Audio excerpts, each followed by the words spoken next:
दोस्तों, welcome back our YouTube channel academy for learner. इस video में आज हम देखने वाले हैं फ्यूचर कॉन्टिन्यूअस टेंस के बारे में।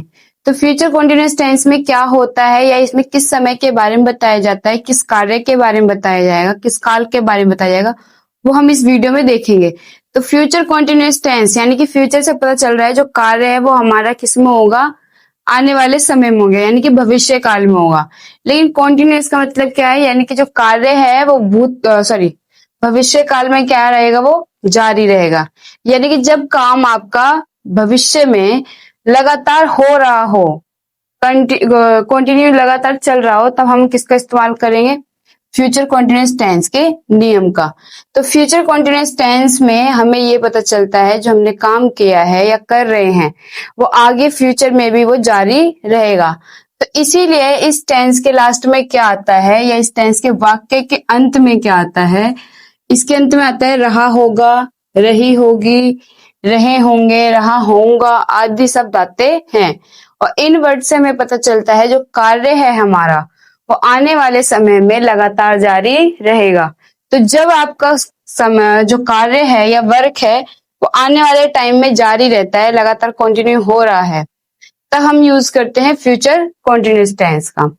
अब देखिए इसकी पहचान क्या है, किसी भी हिंदी सेंटेंस के लास्ट में क्या होना चाहिए, रहा होगा, रही होगी, रहे होंगे या फिर रहा होऊंगा आदि शब्द आते हैं। जैसे कि वह आगरा में रह रही होगी, तुम वहां जा रहे होगे। तो यानी कि जब कार्य, आपको इससे क्या पता चले, कार्य फ्यूचर में चल रहा होगा।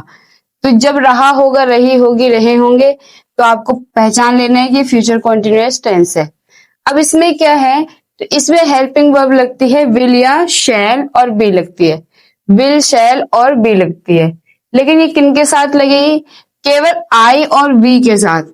आई और वी के साथ हमें शैल बी का प्रयोग करना है, बाकी सभी सब्जेक्ट के साथ हमें विल बी का प्रयोग करना है। तो आपको ये याद रखना है जो हमारा फ्यूचर कॉन्टिन्यूअस टेंस है उसमें हेल्पिंग वर्ब तो विल शैल लगेगी ही, प्लस में बी भी लगेगी।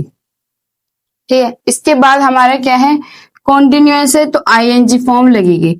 यानी कि जब कार्य जारी रहता है किसी काम का तो उसमें जो वर्ब लगती है वो लगती है आईएनजी फॉर्म वाली। तो हम इसे बनाना सीखेंगे। तो सबसे पहले हम सीखेंगे अफर्मेटिव सेंटेंस। अफर्मेटिव सेंटेंस यानी कि साधारण वाक्य जिसमें हमेशा सिंपल बातें की जाती हैं, ना तो उसमें कोई काम मना किया जाता है, ना ही कोई क्वेश्चन होगा, केवल साधारण सेंटेंस को हम कहते हैं अफर्मेटिव सेंटेंस। तो इसको बनाने के लिए सबसे पहले हमें किसकी जरूरत है, सबसे पहले हम लिखेंगे सब्जेक्ट, फिर विल या शैल, ये हमें सब्जेक्ट के अकॉर्डिंग लगाना है। अगर सब्जेक्ट आपका आई और वी है तो उसके साथ आप किसका प्रयोग करोगे, शैल का।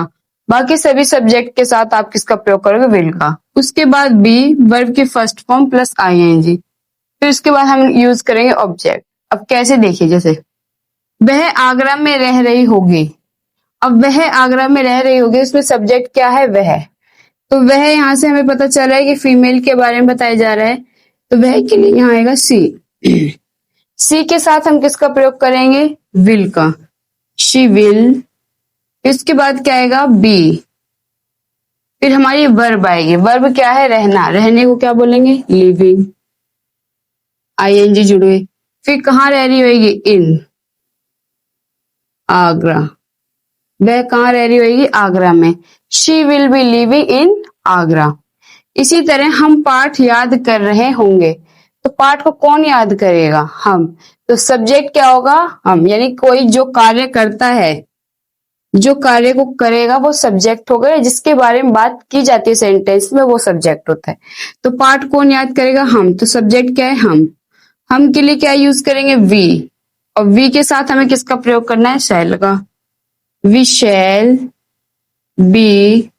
अब क्या है, पाठ याद करना, याद करने की लर्न, तो यहाँ पे होगा लर्निंग। क्या पाठ याद करना, lesson, we shall learning a lesson, हम पाठ याद करेंगे। इसी तरह बिल्ली चूहे पकड़ रही होगी, कौन पकड़ रहा होगा, चूहे, बिल्ली। तो सब्जेक्ट क्या हमारा, बिल्ली। तो बिल्ली के लिए the cat will be catching rats. तो बिल्ली क्या कर रही होगी, चूहे पकड़ रही होगी। इसके बाद है मैं हिंदी पढ़ रहा हूँगा। तो मैं के लिए आई के साथ शैल, इसके बाद बी, फिर पढ़ने की क्या होगी, reading, I shall be reading Hindi, मैं हिंदी पढ़ रहा हूँगा। अब हम देखेंगे नेगेटिव सेंटेंस। नेगेटिव सेंटेंस जिसमें नहीं आता है, तो नहीं के लिए सिंपल ये कि हमें क्या लगाना है, नॉट, या जिस सेंटेंस में नहीं आता है उसे हम कहते हैं नेगेटिव सेंटेंस, नकारात्मक वाक्य। इस सेंटेंस को इंग्लिश में ट्रांसलेट करने के लिए हमें क्या करना है, सबसे पहले सब्जेक्ट लिखना है और सब्जेक्ट के अकॉर्डिंग ही आपको विल या शैल का प्रयोग करना है। उसके बाद आपको क्या लिखना है, नॉट लिखना है, यानी कि विल शैल के बाद ही नॉट आएगा, बी नहीं आएगा। बी आएगा आपके नॉट के बाद, फिर वर्ब, फिर ऑब्जेक्ट। तो जैसे बना के देखेंगे सबसे पहले, जैसे चाची खाना बना रही हैं, तो कौन बना रहा है खाना, चाची। तो सब्जेक्ट क्या है, आंट। आंट के साथ किसका प्रयोग करेंगे, विल, और नहीं की क्या होगी, नॉट। बी, खाना बनाने की होती है कुकिंग, फूड। तो चाची खाना नहीं बना रही है, तो इसका क्या होगा, ant will not be cooking food. इसी तरह से जंगल में नहीं दहाड़ रहा होगा, the lion will not be, फिर हम क्या लिखेंगे, दहाड़ने की, रोरिंग इन फॉरेस्ट। इसके बाद क्या है, किरण तुम्हें प्यार नहीं कर रही होगी, तो क्या होगा इसमें, Kiran will not be loving you. यानी कि आपको नेगेटिव सेंटेंस में क्या करना है, केवल शैल बी और विल बी के बीच में आपको नॉट लिखना है। अब बात आती है हमारी इंटेरोगेटिव सेंटेंस, यानी कि प्रश्नवाचक वाक्य। इसमें क्या होता है, जो हमारे प्रश्न होते हैं हमेशा दो तरीके से होते हैं। एक वो तरीका होता है जिसमें आप उसका उत्तर या हाँ या ना में दे सकते हैं। दूसरा तरीका होता है जिसका उत्तर आप हाँ या ना में नहीं दे सकते, उसे एक्सप्लेन करना पड़ेगा। तो इसके लिए सबसे पहले हम सीखेंगे yes no type. Yes no type जो हमारे होते हैं वो कैसे होते हैं, वो हमेशा हिंदी में क्या से शुरू होंगे, जैसे क्या तुम पढ़ रही होगी, क्या तुम वहां जा रही होगी, कुछ इस तरीके से। तो जो क्या से स्टार्ट होता है उसका आंसर हम यस और नो में दे सकते हैं। तो अब देखिए, जैसे कि उसके लिए हम सबसे पहले क्या करेंगे, हमेशा याद रखना है जब सेंटेंस आपका क्या से शुरू होगा तो उसमें क्या की इंग्लिश वर्ड नहीं लगती है, उसमें उस सेंटेंस की लगेगी हेल्पिंग वर्ब, जैसे विल या शैल। आपको सब्जेक्ट से भी पहले लिखना है, लेकिन अकॉर्डिंग किसके लिखना है, सब्जेक्ट के। सब्जेक्ट के अनुसार ही विल शैल लिखना है सबसे पहले, फिर उसके बाद सब्जेक्ट, फिर उसके बाद अगर नॉट है यानी कि नहीं है तो नॉट आएगा, फिर बी, वर्ब की फर्स्ट फॉर्म में आईएनजी, ऑब्जेक्ट, और क्वेश्चन मार्क तो आपको लगाना ही है। इसके बाद जैसे कि क्या धोबी कपड़ा धो रहा होगा, तो अब देखो यहाँ पे क्या धोबी कपड़ा धो, अगर वो धो रहा होगा तो बोलेगा यस, अगर नहीं धो रहा होगा तो बोलेगा नहीं। तो क्या के लिए क्या लगाएंगे हम, इसमें कुछ भी नहीं, हम इसे स्टार्ट करेंगे विल या शैल से। धोबी के लिए क्या लगेगा, will washerman be washing clothes. इसके बाद हम करेंगे क्वेश्चन मार्क, यानी कि will washerman be washing clothes. अब आगे देखेंगे, जैसे कि क्या वह तुम्हें धन्यवाद दे रहा होगा, तो इसमें क्या आएगा, will he B thanking you.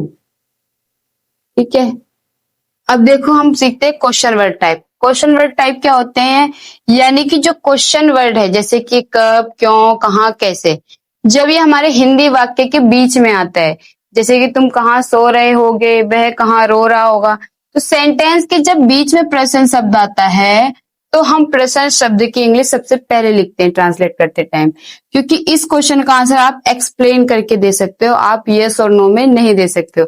जैसे कि लड़के कहाँ सो रहे होंगे, तब यहाँ पे जो प्रश्न वर्ड है वो सेंटेंस के बिल्कुल बीच में आया है। तो जब सेंटेंस के बिल्कुल बीच में आता है प्रश्न शब्द, इसे कहते हैं क्वेश्चन वर्ड टाइप।